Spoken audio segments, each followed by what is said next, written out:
effective. Hello. Why study Freud?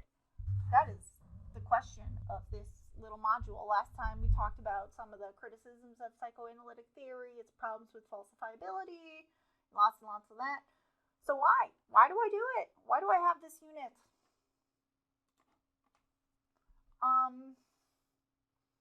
Because I think that it is important and influential. So the ideas that I focused on here tend to be underemphasized and ignored elsewhere.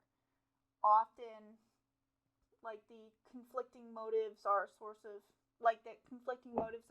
confusion and anxiety, that sex and aggression are powerful sources in psychological life, the importance of childhood experiences and behavior. I'm just listing all the modern things that are from the mind that so here I've literally listed lots of influence on modern conceptions, like a child's relationship with their parents forms a template for later relationships. So attachment, literally a modern concept now. Influences of the practice of therapy, using talk therapy to help with problems, free association, transference, all these things are influential. And I know I just gave you a giant word salad, but my point is that they influence modern conceptions of the mind. They permeate popular culture, and they influence how therapy is practiced today. And frankly, if I were to list the top 5 public health contributions of science, so you got vaccination, hand washing, so germ theory, vaccination theory. Talk therapy is amazing, has huge public health benefits. Penicillin, just antibiotics, those are kind of the big ones that I can think of off the top of my head. Oh, and statistics, that's a good one too. But yeah, we'll go with the t-test and basic statistics as the 5th one. So those are the biggest impacts in public health that I medicate. Okay, there are a lot, but Freud is in there because of talk therapy.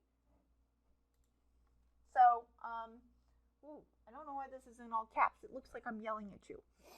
And I kind of already said this. So many of the ideas are in popular culture that people think about and talk about. They just are. There is some revival of Freudian thought in research. Usually it's not called Freudian. Frankly, it's the only area that really tried to propose initially a broad, complete theory of personality.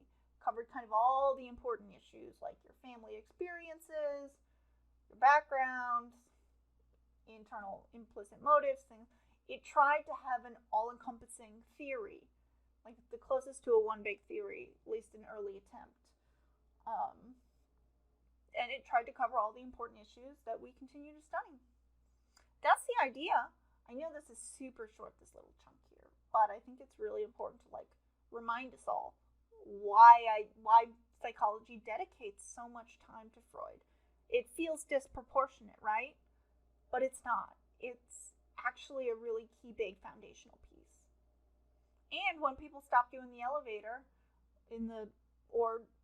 when you tell them you are a psychology major or a psychology professor, and they say, oh, that Freud stuff, you can actually be like, well, kinda, but now we do all these other cool things. You can actually have a knowledgeable conversation.